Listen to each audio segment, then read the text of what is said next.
चलिए आज हम लोग जो टॉपिक शुरू करेंगे वो है आपका केंद्रीय विधायिका।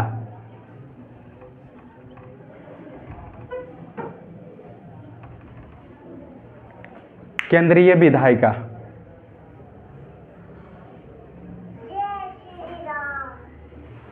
अब देखिए, इससे पहले हम लोग क्या है कि जो बेसिक जितना था वो सब क्या कर चुके थे, देख चुके थे। जैसे पहला था संघ और राज्य क्षेत्र, नागरिकता और फंडामेंटल राइट, डीपीएसपी तक हो गया था, मूल कर्तव्य तक। आज हम लोग शुरू करेंगे केंद्रीय विधायिका। केंद्रीय विधायिका के अंतर्गत देखेंगे तो सबसे पहले जो हम लोग को पढ़ना है, क्या पढ़ना है? संसद। ठीक है। और संसद का हम लोग मानते हैं कि जो मुख्य रूप से इसका कितना अंग है? 3। सबसे पहले आप क्या लेंगे? राष्ट्रपति। ठीक है। उसके बाद आपका हो गया लोकसभा और उसके बाद आपका हो गया राज्यसभा। अब लोकसभा को बोलते हैं इसको हाउस ऑफ कॉमन, इसको बोलते हैं हाउस ऑफ लॉर्ड। ठीक है। या इसका एक अगला नाम, दूसरा नाम जो है वो है आपका निम्न सदन। इसका देखेंगे तो उच्च सदन,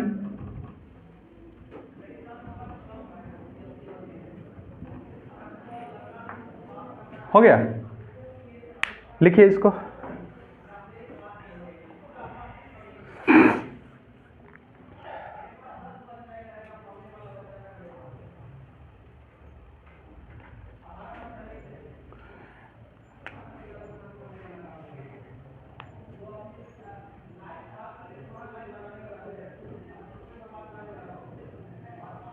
इसको बोलते हैं हाउस ऑफ पीपल भी बोलते हैं, हाउस ऑफ पीपल। और उसको देखेंगे तो council of state, council of state.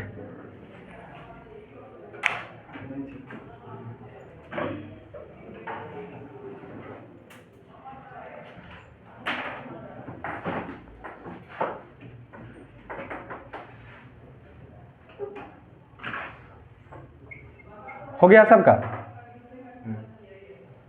चलिए, सबसे पहला पॉइंट आप बनाइएगा और लिखिएगा संसद का गठन।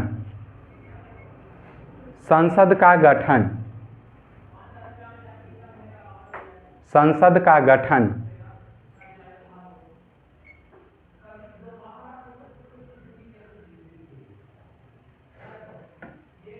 संसद का गठन।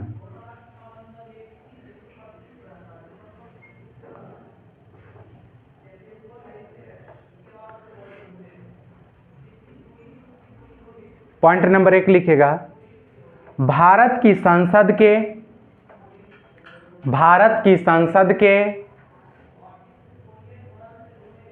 3 अंग है। भारत की संसद के 3 अंग है, 3 अंग है।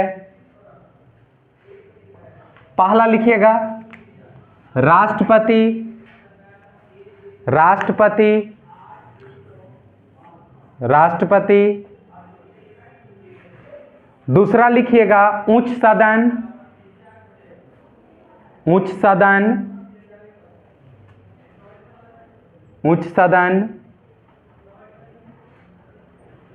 ब्रैकेट में लिख लीजिएगा लोकसभा, उच्च सदन लिखे थे ना, राज्यसभा, राज्यसभा। तीसरा लिख लीजिएगा लोकसभा, लोकसभा।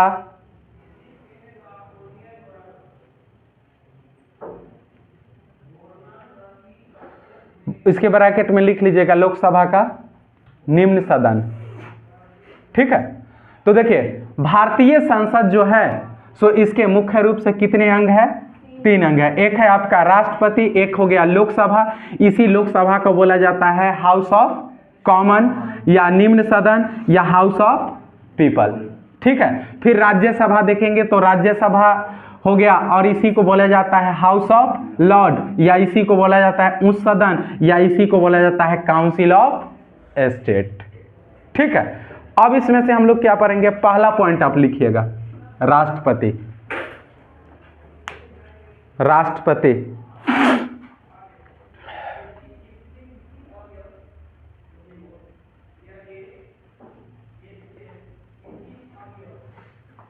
लिखे, इसमें राष्ट्रपति लिखे, पहला पॉइंट लिखेगा, भारतीय संविधान में, भारतीय संविधान में, भारतीय संविधान में अमेरिकी प्रणाली के स्थान पर, भारतीय संविधान में अमेरिकी प्रणाली के स्थान पर, अमेरिकी प्रणाली के स्थान पर ब्रिटिश प्रणाली को, भारतीय संविधान में अमेरिकी प्रणाली के स्थान पर ब्रिटिश प्रणाली को अपनाया गया है, ब्रिटिश प्रणाली को अपनाया गया है, ब्रिटिश प्रणाली को अपनाया गया है। अगला पॉइंट, ब्रिटिश संसद, ब्रिटिश संसद, ब्रिटिश संसद हाउस ऑफ लॉर्ड्स, ब्रिटिश संसद house of lords, house of lords हो गया, ब्रैकेट में उच्च सदन, हाउस ऑफ लॉर्ड्स ब्रैकेट में उच्च सदन, comma house of Commons, house of Commons, house of Commons bracket में लिख लीजिएगा निम्न सदन, निम्न सदन और क्राउन, और क्राउन, क्राउन, क्राउन के ब्रैकेट में लिख लीजिएगा राजा या रानी, राजा या रानी ब्रैकेट बंद, से मिलकर, से मिलकर बनी है, से मिलकर बनी है। अगला पॉइंट, ब्रिटिश क्राउन के समान, ब्रिटिश क्राउन के समान, ब्रिटिश क्राउन के समान भारत का राष्ट्रपति, ब्रिटिश क्राउन के समान भारत का राष्ट्रपति, भारत का राष्ट्रपति भी दोनों में से,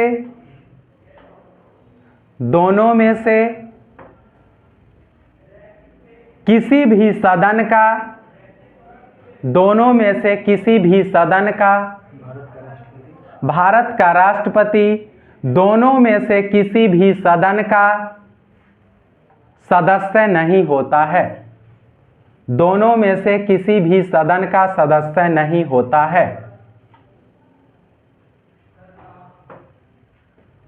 दोनों में से किसी भी सदन का सदस्य नहीं होता है।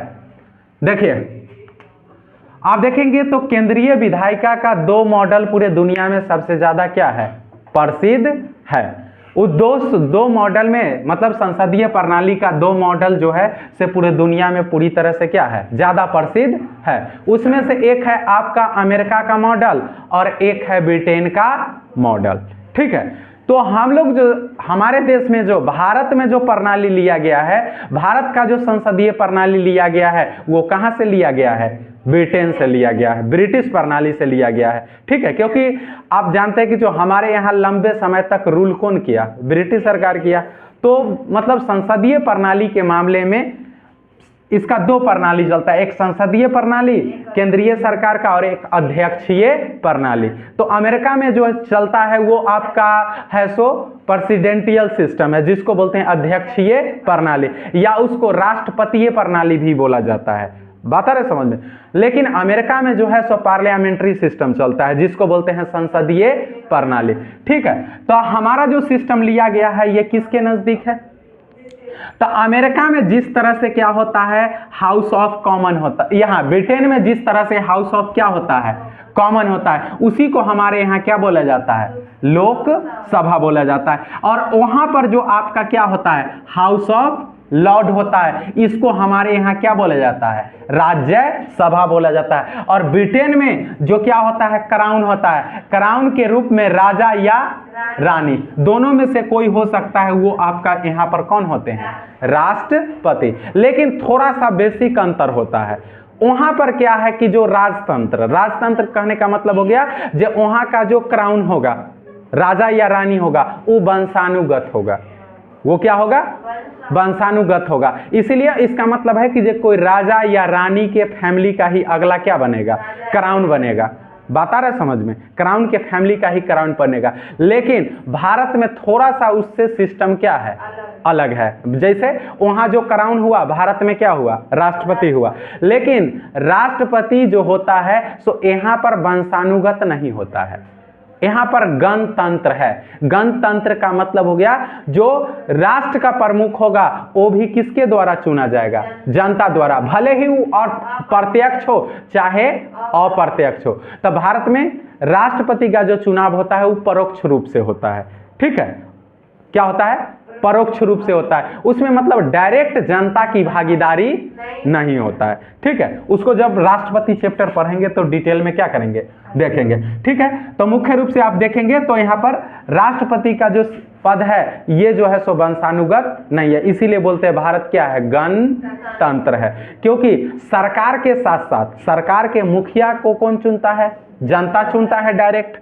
बात आया समझ में। जैसे प्रधानमंत्री सरकार का मुखिया हुआ, तो सरकार का मुखिया का प्रधानमंत्री का चुनाव कौन किया, आम जनता किया है। ठीक है, उसी तरह से आपका जो राष्ट्र का प्रमुख होंगे तो राष्ट्र का प्रमुख कौन हुए, राष्ट्रपति, तो उनका भी चुनाव कौन करता है, जनता। भले ही वहां पर चुनाव क्या होता है, अप्रत्यक्ष या परोक्ष होता है।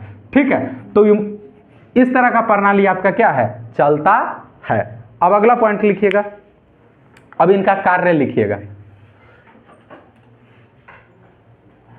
लिखेंगे दोनों सदनों से, कार्य में लिखिएगा राष्ट्रपति का कार्य क्या सब है। दोनों सदनों से पारित, दोनों सदनों से पारित, दोनों सदनों से पारित कोई भी विधेयक, दोनों सदनों से पारित कोई भी विधेयक,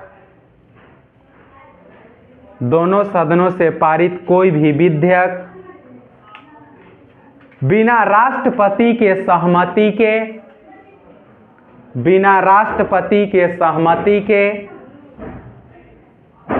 बिना राष्ट्रपति के सहमति के, बिना राष्ट्रपति की सहमति के कानून नहीं बन सकता है। बिना राष्ट्रपति के सहमति के कानून नहीं बन सकता है।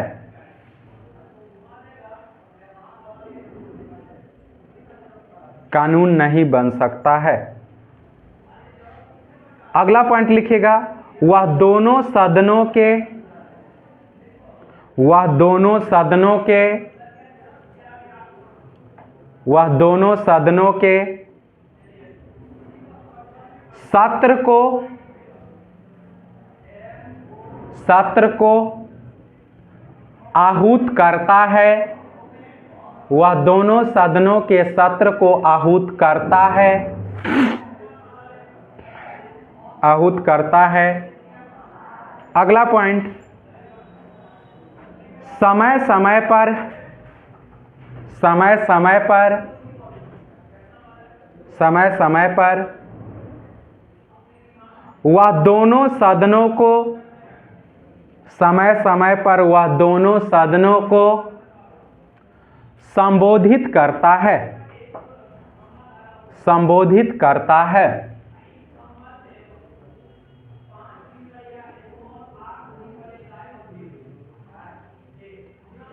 संबोधित करता है। अगला पॉइंट, अध्यादेश जारी करने की शक्ति अध्यादेश जारी करने की शक्ति अध्यादेश जारी करने की शक्ति होता है। अध्यादेश जारी करने की शक्ति होता है।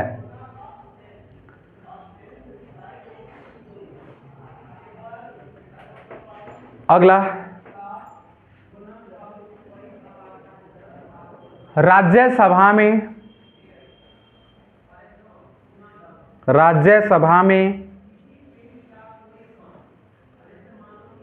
12 सदस्यों को राज्यसभा में 12 सदस्यों को मनोनीत करते हैं।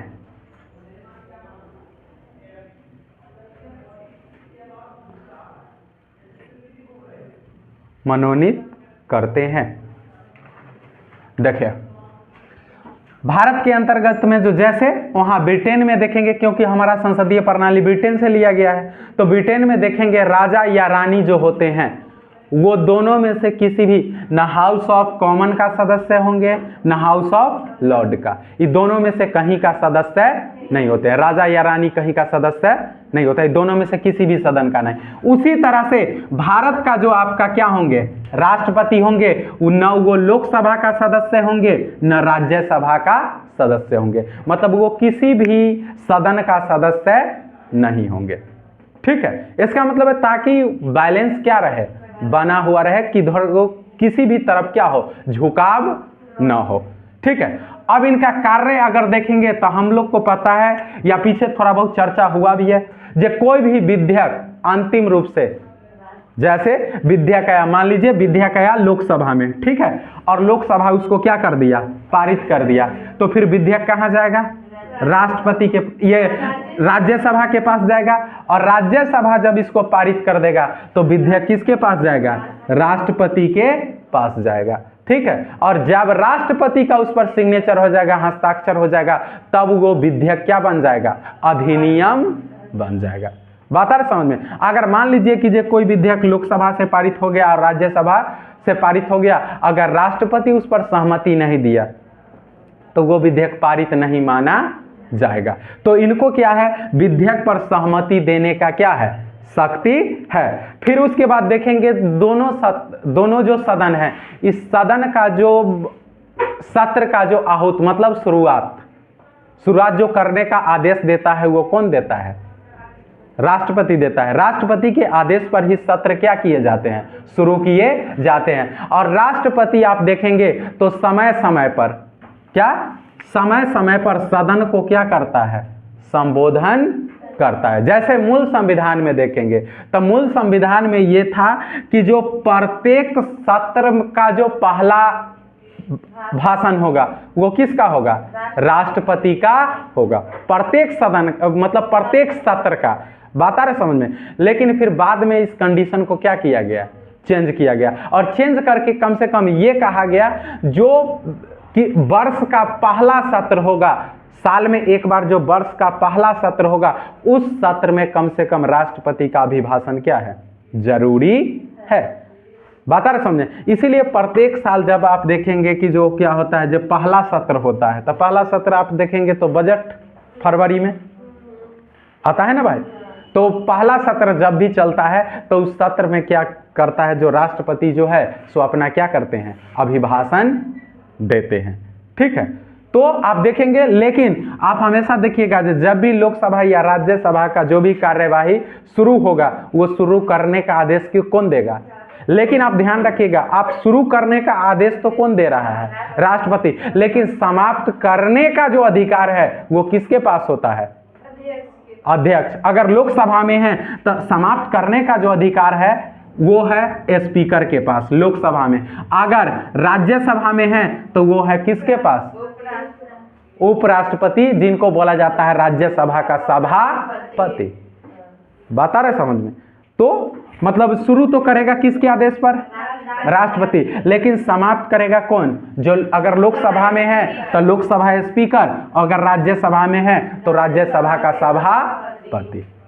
यहां तक कोई दिक्कत नहीं। उसके बाद इसमें क्या कहता है? समय समय पर दोनों सदनों का संबोधन और अध्यादेश। तो राष्ट्रपति के पास अध्यादेश जारी करने का क्या है? शक्ति है। किसी भी मद पर लगता है कि जो राष्ट्रपति को क्या करना चाहिए? अध्यादेश जारी करना चाहिए। तो वो अध्यादेश क्या कर सकता है? निकाल सकता है।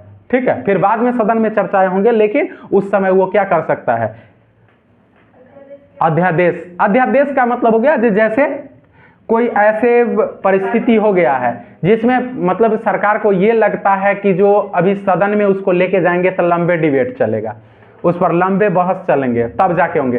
तो क्या होता है? राष्ट्रपति के पास अधिकार होता है, जो राष्ट्रपति उसको क्या कर सकता है? अध्यादेश के तौर पर जारी कर सकता है। मतलब राष्ट्रपति के पास शक्ति होता है कि जो वो उसको क्या कर सकता है? ऐलान कर सकता है, घोषणा कर सकता है। और राष्ट्रपति का घोषणा होते वो क्या हो जाएगा? लागू हो जाएगा। तो फिर बाद में उस पर सदन में चर्चा होंगे, लेकिन पहले लागू हो जाएगा उसके बाद। हाँ, टेम्पोररी आप मान के चल सकते हैं, जो वो टेम्पोररी रहता है। ठीक है, लेकिन इतना शक्ति है जो वो जारी कर सकता है। ठीक है, अब अगला पॉइंट लिखिएगा इसी में। सरकार की संसदीय पद्धति में, सरकार के संसदीय पद्धति में, सरकार की संसदीय पद्धति में विधायी व कार्यकारी अंगों में, विधायी व कार्यकारी अंगों में, सरकार की संसदीय पद्धति में विधायी व कार्यकारी अंगों में, कार्यकारी अंगों में परस्पर परस्पर परस्पर निर्भरता पर जोर दिया जाता है, निर्भरता पर जोर दिया जाता है,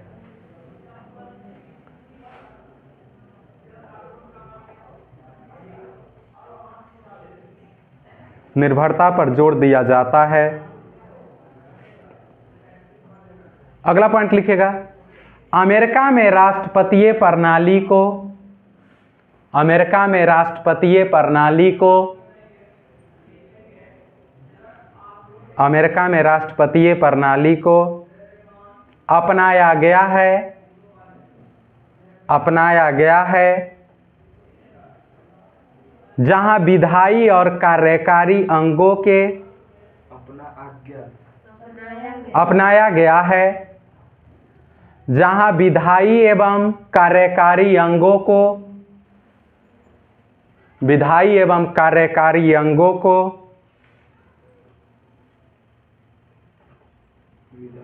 एवं कार्यकारी अंगों को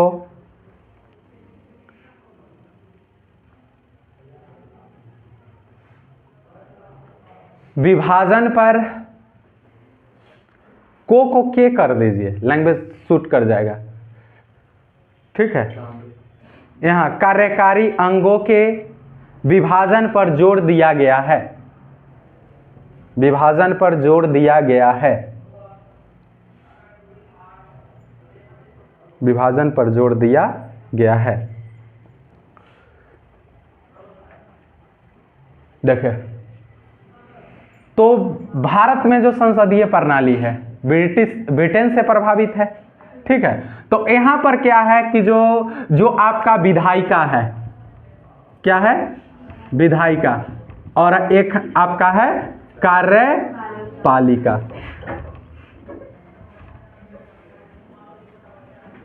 अमेरिका में क्या है? वहां अध्यक्षीय प्रणाली है। तो वहां क्या है? यहां पर क्या है कि जो ये दोनों में देखने के तौर पर तो आप कहेंगे कि ये बिल्कुल तरह से क्या है, मतलब कि जो जैसे जो विधायिका का व्यक्ति होते हैं वहां कहाँ आ जाते हैं? कार्यपालिका। और आपको इससे पहले बताया गया था जो कार्यपालिका कितने प्रकार के होते हैं? 2 प्रकार के। एक होते हैं आपका अस्थायी कार्यपालिका और एक होते हैं अस्थायी कार्यपालिका। तो अस्थायी कार्यपालिका के अंतर्गत जो आपको IAS हो गया, IPS हो गया, ये सब अस्थायी कार्यपालिका के अंतर, मतलब प्रशासन में जो व्यक्ति हैं वो सब किसके अंतर्गत में आ गए? अस्थाई कार्यपालिका का अंतर्गत में आ गए। अस्थाई कार्यपालिका में कौन आ गए? जितने आपके प्रधानमंत्री सहित अन्य मंत्री, प्रधानमंत्री सहित अन्य मंत्री, ये जो आ गए सो ये आ गए किसके अंतर्गत में? अस्थाई कार्यपालिका के अंतर्गत में। लेकिन आप ध्यान रखेंगे जो ई प्रधानमंत्री कहां से निकल के आया है? विधायिका से निकल के आया है। अन्य मंत्री कहां से निकल के आए हैं? विधायिका से निकल के आए हैं। तो कहीं ना कहीं दोनों में क्या आपको दिखाई पड़ता है? परस्पर मतलब कि जो संबंध दिखाई पड़ता है। जो यहाँ से है वहीं, और जो यहाँ कार्यपालिका में है यही जाके सदन में भी बैठता है, विधायिका में भी बैठता है। अरे बैठता है ना भाई। जैसे कोई भी बिल आता है तो जो मंत्री है उस पर मंत्री भी सहमति देता है कोई भी कानून पर है, और जो आपका क्या है, जो अन्य सांसद है वो भी सहमति, विधायिका भी सहमति देता है। इसका मतलब क्या है? जो आपका विधायिका का ही कुछ सदस्य कहाँ आए हुए हैं? कार्यपालिका में आए हुए हैं। तो इसका मतलब है कहीं ना कहीं इन दोनों में क्या रहता है? जिनका अगर यहाँ पर प्रभाव है तो कन्फर्म है, जिनका यहाँ प्रभाव है उनका यहाँ भी क्या होगा? प्रभाव होगा। लेकिन अमेरिका में क्या है? ऐसा नहीं है। और यहाँ क्या है? जो सरकार का मुखिया अलग है, सरकार का मुखिया क्या है? अलग है, और राष्ट्र का मुखिया क्या है? अलग है। लेकिन अमेरिका में क्या है? वहाँ पर वैसा नहीं है। जो आपका सरकार का मुखिया है वही किसका मुखिया है? राष्ट्र का मुखिया है। लेकिन आप ध्यान रखेंगे वहाँ जो है आपका कार्यपालिका और विधायिका में कोई संबंध नहीं है।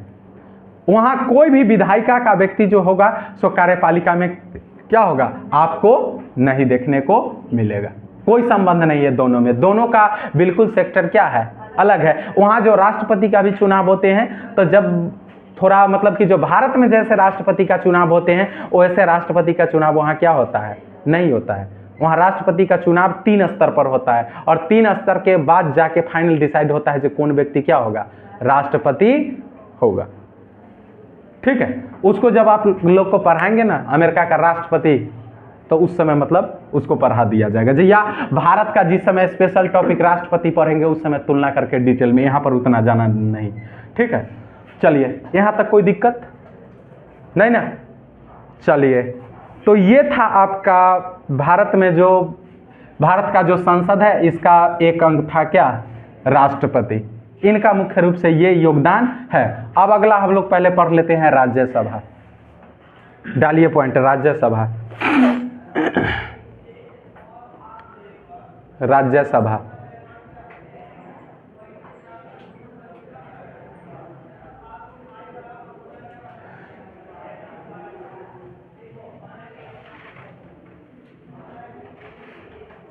लिखेंगे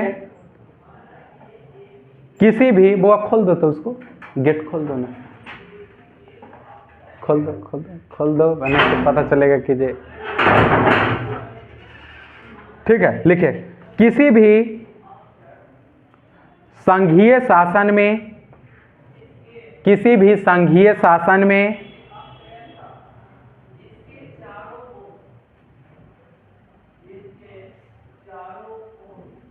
ऐसा करो, वीडियो बंद कर दो।